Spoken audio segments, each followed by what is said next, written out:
share of the peacekeeping bill. Following the Congo operation, the Soviets threatened to withhold payment for all peacekeeping operations. In 1964, at a time when the future of peacekeeping was in doubt, the UN faced another crisis. Violence erupted between the Greek and Turkish communities on the small Mediterranean island of Cyprus.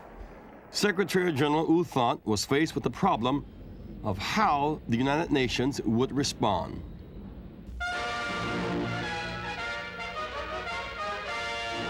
Cyprus has been a troubled land since it gained independence from the British 4 years ago.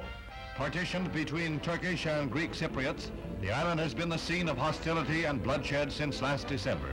Then Greek Cypriots assaulted towns occupied by islanders of Turkish descent. Now, with Turkey and Greece on the brink of a full-fledged war, the United Nations Security Council was quickly called into emergency session, and the two governments received a direct appeal for an immediate ceasefire. The resolution was introduced by Ambassador Stevenson.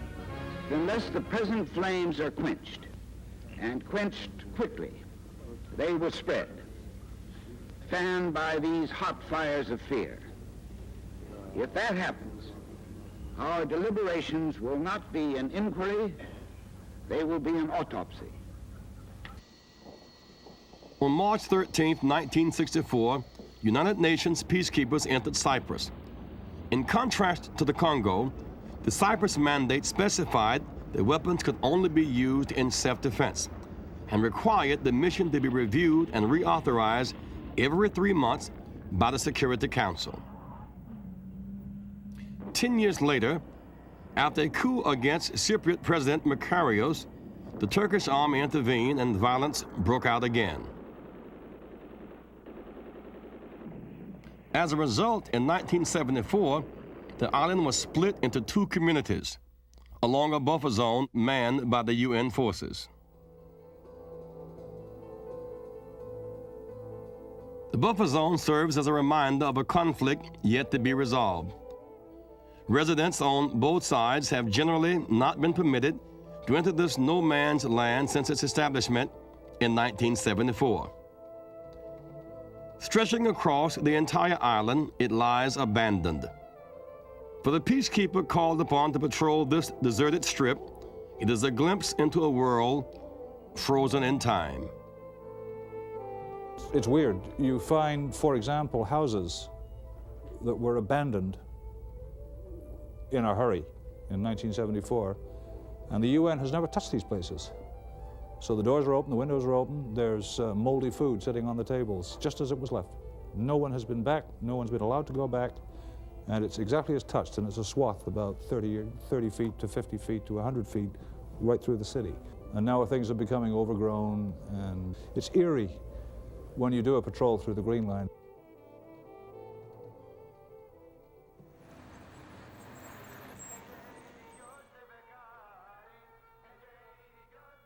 People do respect someone who's there trying to help them.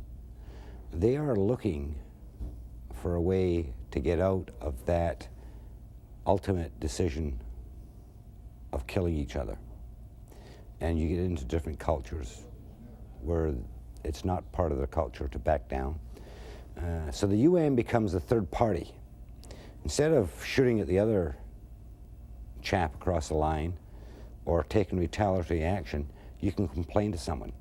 And the UN is there as a foreign body, visible, organized, and able to do some things, not everything, some things, to alleviate the situation.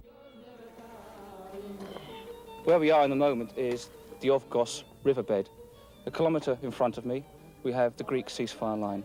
Behind me, you can see the Turkish ceasefire line. My job as the humanitarian officer in Sector 2 is to ensure that the locals have as normal a life as possible. Just the presence of a United Nations soldier makes them feel that much happier. UN is in Cyprus since 1964. That's a long time. So there is a danger when peacekeepers produce the peaceful atmosphere for the politicians and diplomats to get on with the peacemaking. Sometimes the energy with which that diplomacy should be applied is not applied, and consequently you get extended peacekeeping operations who more or less guarantee a kind of a status quo, which is not good for peacekeeping. It is very frustrating in Cyprus that the peacemaking, the negotiation of a settlement of the conflict has been less successful, has proceeded more slowly than the peacekeeping. But that doesn't constitute an argument for removing the peacekeeping. How do you remove a peacekeeping force without provoking immediate conflict? The 25-mile Gaza Strip and the longer Israeli-Egyptian line of demarcation along the Sinai Peninsula become trouble spots again as the UN peacekeeping force is pulled out. The end of the 10-year patrol is ordered by Secretary General U Thant, acceding to a request from UAR President Gamal Abdel Nasser. Mr. Thant, who promptly announced he would fly to Egypt for a 5-day conference with Mr. Nasser, says he had no choice but withdrawal, since the 3,400 UN soldiers representing 7 nations were sent in at Egypt's request and could not stay without its permission. The Egyptian request for withdrawal was directed to the United Nations Force Commander, General Indarjit Riki.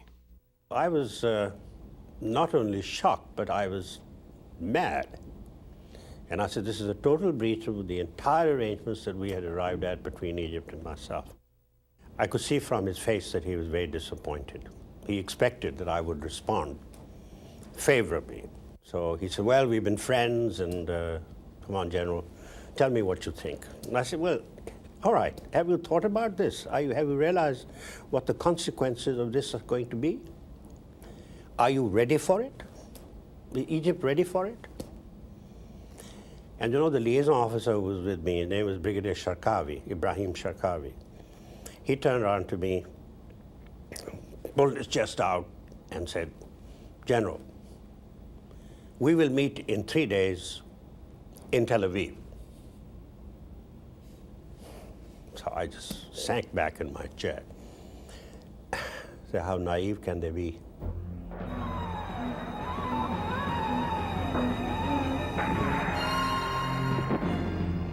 On June 5, 1967, all-out war erupted.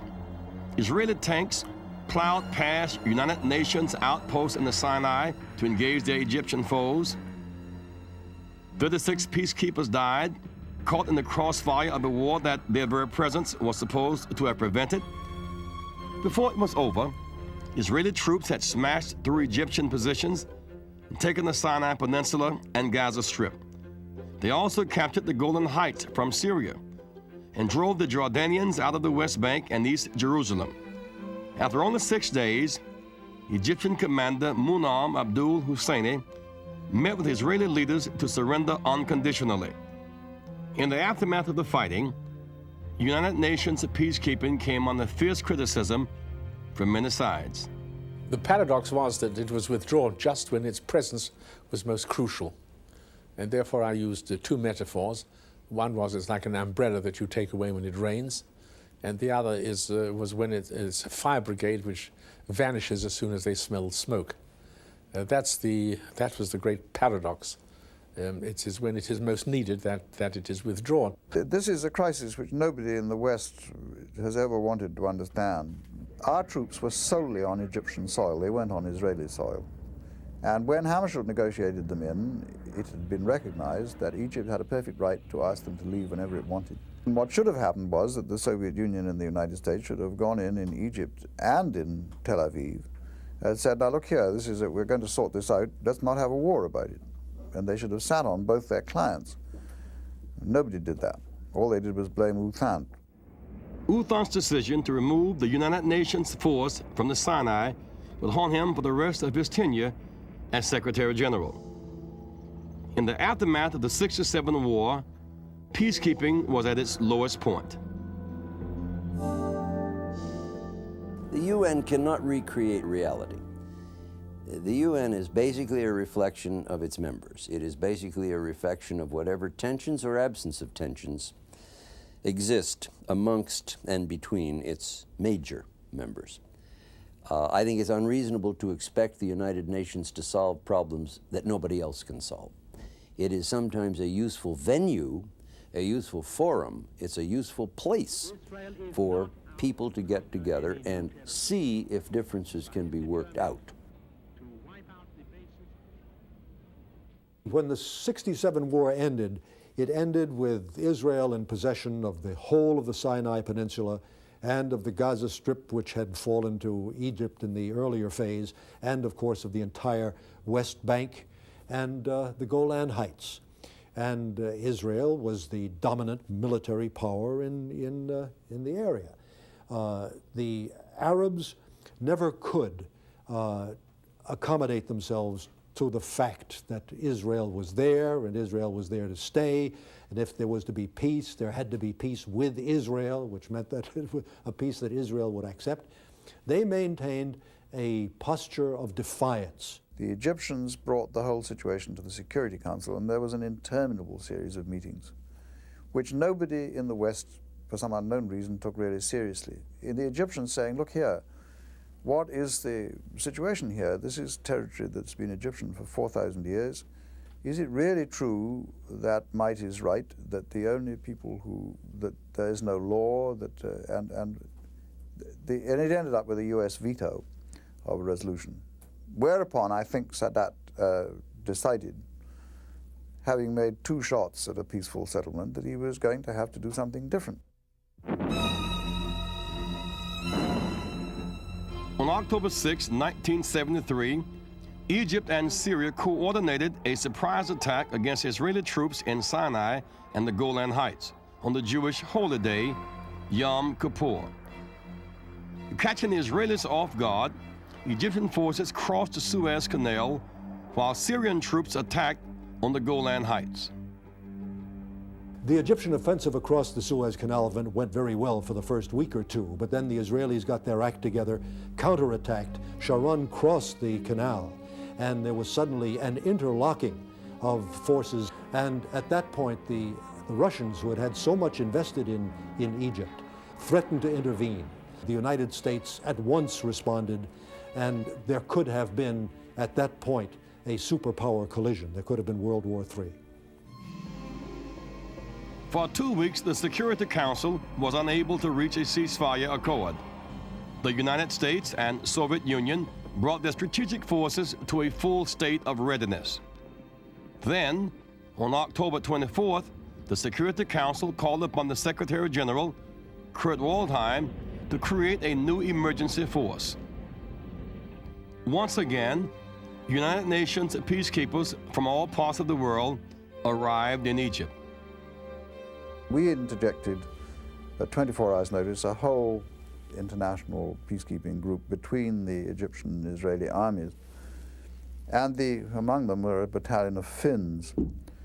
The Israeli troops had not got the orders yet to cooperate with these people, and when they set up a checkpoint on the Cairo-Suez road, the Israelis proceeded with a tank patrol to try to demolish it. And the Finns put down their arms, linked arms, and stood in the middle of the road and said, if you chaps want to either shoot us or run over us, please do it. But the only trouble is that we have the battalion photographer in a safe place and he's going to photograph it. So we recommend you don't do it. Whereupon the Israelis found that they actually hadn't got the orders yet and so on. In mid-November, the combatants made their first peaceful contact on a desert road 101 kilometers from Cairo, the furthest point in the Israeli advance during the war. It was here that the arrangements for the ceasefire were made. I think that was one of the best example of what the UN can do in a conflict situation, because that incident came after one of the most bitter fighting in the Middle East, the biggest tank battles that you could imagine. And after many years of no contact between the Arabs and the Israelis, after a very, very bitter war with very huge casualties, here were Israeli and Egyptian military officers meeting under a tent in the desert road. The cast of characters were put together by the Americans under Kissinger, but we provided the logistics, we provided the, I think, the atmosphere and as chairman, General Sirarsvö performed marvelously. I would hope that history may record one day that the initial step towards understanding, reconciliation, and peace in the Middle East began here at kilometer 101.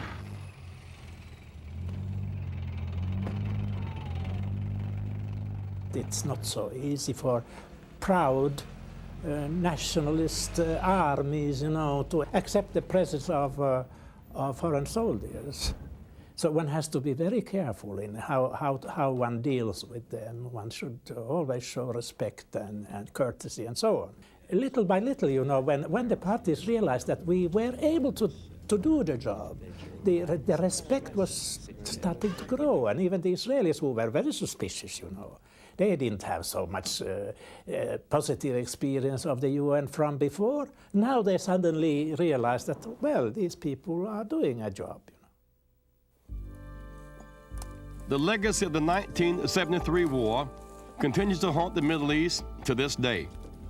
Polish peacekeepers on the Golan Heights still clear the deadly mines left behind by Syrian and Israeli forces. These soldiers are part of the United Nations Disengagement Observer Force, stationed along the ceasefire line between Israel and Syria. The best example of a successful peacekeeping operation under UN auspices in the Middle East is the Golan operation. The fact is, neither Syria nor Israel has had any desire to start up the contest again. Both parties prefer not to fight. The peacekeeping force is therefore able to provide the necessary human buffer, and when this happens, the operations are sometimes very successful. The family members in the Golan Heights, caught on opposite sides of the ceasefire line, are able to communicate with one another despite the physical separation. The peacekeepers standing between Syrian and Israeli forces ensure that no one on either side mistakes this communication for something threatening.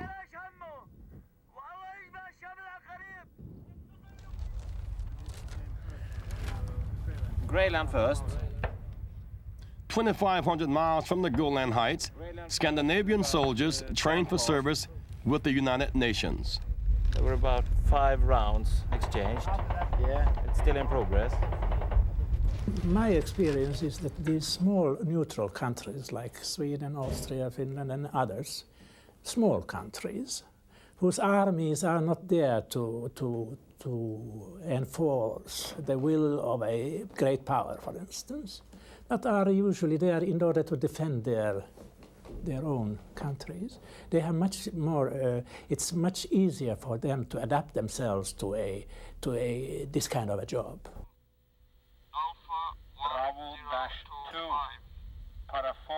We have created to this terrain something that is very close to Golan, for example, Golan conditions.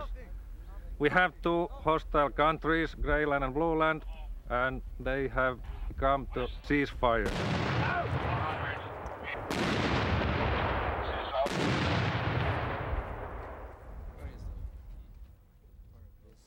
You would think that soldiers would not like to be told not to use their weapons, which is after all what they're trained to do. But we find that once they get the point and realize this is a different technique, they like it. Because actually, being in a peacekeeping operation gives particularly young officers and non-commissioned officers far more possibilities for using their initiative than they have in a normal military operation. They have to use their common sense and try to deal with situations as they come up, and they like that. If we continue and have a look inside without touching anything, without opening anything, you will see a hand grenade. Yep. You will be killed in 5 seconds because that is what the hand grenade normally explodes within 5 seconds. But this is not enough. We have booby-trapped this vehicle. One of the stolen UN cars were seen last night in the vicinity of checkpoint 4. It has been painted grey partly in any case. If you see it, report it immediately, but do not try to recapture it.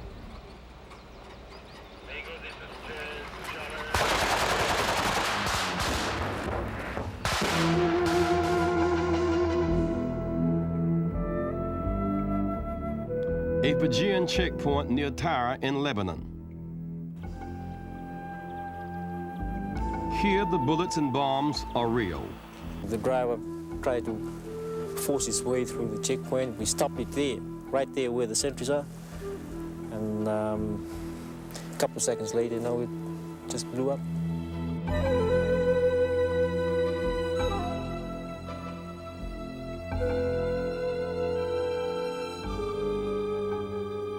Dr. Turby.